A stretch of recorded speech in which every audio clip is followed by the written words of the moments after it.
What if, in a single day, everything you loved vanished? Your wealth, your family, your health, gone. Would you still worship God, or would you curse him and walk away? This isn't just a question for Job, it's a question for you. Stay with me as we unravel one of the most mysterious and profound stories ever told, the story of Job. By the end of this video, you'll uncover why God allowed suffering, what Job's test reveals about us today, and a truth that could change how you face life's darkest valleys. The Book of Job is more than poetry. It's a cosmic courtroom drama, a conversation between heaven and earth, faith and doubt. Scholars believe it's one of the oldest writings in the Bible, possibly older than Moses, older than the Psalms, maybe even written before Abraham's story was complete. But here's a twist. Job wasn't an Israelite. He lived in the land of Uz, outside the nation of God's chosen people. So why is his story here? Why did God make sure this book survived thousands of years of history?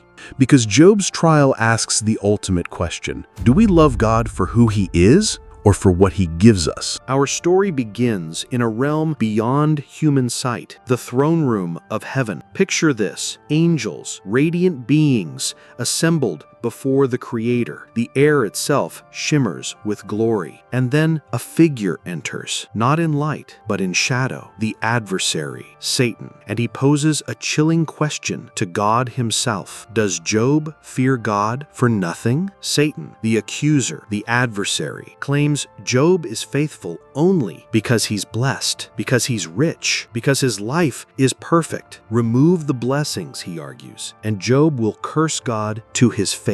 And so, the challenge begins. God, in his infinite wisdom, gives permission, but sets limits. God can strip Job of everything. He can take his wealth, his health, his family, but he cannot touch his life. The stage is set for one of the most intense tests of faith in history. A cosmic drama unfolds, with one man's heart as the battleground. In a single, unimaginable day, Job's world shatters. Messenger after messenger arrives, each one bearing news more devastating than the last. Raiders steal his oxen and donkeys. Then fire from heaven consumes his sheep. His camels are captured. Servants are slain. Can you imagine hearing all of this in one breath? The complete obliteration of your entire fortune, your livelihood, your workforce, gone. And then the worst. A mighty wind collapses the house where all 10 of his children are feasting. All 10 gone. In an instant, the crushing weight of grief, the unimaginable loss of every single child. If that were you, if you had endured such an onslaught of despair, would you still believe? Would your heart not cry out in anger, in betrayal? But Job tears his robe. He shaves his head. He falls to the ground and he worships. Yes, worships. In the face of utter annihilation, in the depths of sorrow that would break any mortal, Job utters words that echo through eternity, a testament to unshakable faith. Naked I came from my mother's womb, and naked I will depart. The Lord gave, and the Lord has taken away. Blessed be the name of the Lord. Could you do that? Could you find a way to bless God's name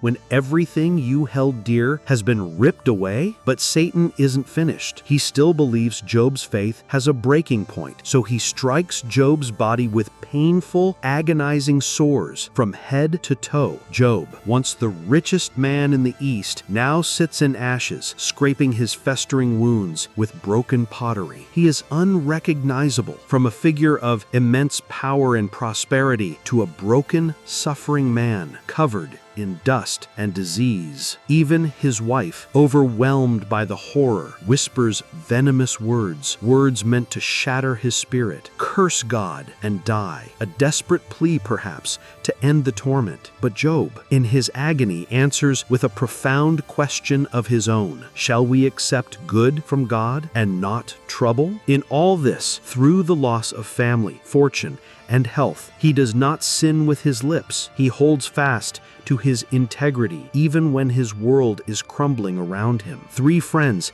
Eliphaz, Bildad and Zophar hear of his suffering and come to comfort him. They arrive, and when they see his condition, they weep loudly. For 7 days and 7 nights they sit in silence. No one says a word, because sometimes silence is the only language pain understands. Sometimes the greatest comfort is simply a shared presence in suffering. But then the speeches begin. Their intentions, perhaps good, soon turn to accusation. They cling to the conventional wisdom of their day. Surely you did something to deserve this. God punishes the wicked. You must have some hidden sin. Job, in his immense pain, protests his innocence. He knows he hasn't committed any sin deserving of this, but in his anguish, he begins to question God. His pain leads him to ask agonizing questions that echo in the hearts of suffering people throughout history. Why was I even born? Why do the righteous suffer while the wicked prosper? These are questions we still ask today. Have you ever asked God, why me? Have you ever felt that profound sense of injustice, that desperate longing for understanding when suffering strikes? Job longs for a mediator, someone to stand between God and man, to plead his case, to bring understanding to the incomprehensible. Little does he know, centuries later, that mediator will come in the person of Jesus Christ. Then, a younger man, Elihu, enters the debate, angry at both Job and his friends. He reminds them that suffering can refine, not just punish, that God's ways are higher than ours, beyond our full comprehension. He points to God's greatness and his justice, even when we can't see it. And then, out of a whirlwind, God speaks. Imagine the power, the majesty, the raw force of creation speaking directly to Job. But he doesn't offer explanations. He doesn't lay out a detailed theological argument for why Job suffered. Instead, he speaks with questions, profound, humbling questions that reveal the infinite chasm between creator and created. Where were you when I laid the foundations of the earth? Can you bind the chains of the Pleiades? Can you tame Leviathan? In other words, Job, you see so little. Your perspective is limited. Trust me. And Job understands. Not the reason for his suffering, not the specific why he longed for, but the relationship. He bows in humility, his heart transformed. I had heard of you, but now my eyes have seen you. His intellectual understanding gives way to a profound personal encounter with the divine. His faith is no longer based on blessings or expectations, but on the undeniable reality of God's presence and power. God restores Job, not just to his former state, but with twice as much as before. He blesses him with new sons and daughters, rebuilding his family, his legacy. But more than wealth, more than family, Job gains something priceless, a deeper, more intimate revelation of who God truly is. Job's story, this ancient masterpiece, answers the question that plagues humanity. Faith is not about what we get from God, but who He is. It's not about the blessings, but the unwavering trust in His character, even when life makes no sense. And sometimes, the greatest battles are fought not on a grand stage, but in silence, on the stage of our hearts. The story of Job whispers to us, faith isn't proven in comfort, but in chaos. If you've ever felt abandoned, remember this: silence does not mean absence. If this message stirred you, hit subscribe and join us as we uncover more hidden mysteries of Scripture every week. What if Job's story was just the beginning? In our next episode, we uncover one of the Bible's greatest enigmas you won't want to miss.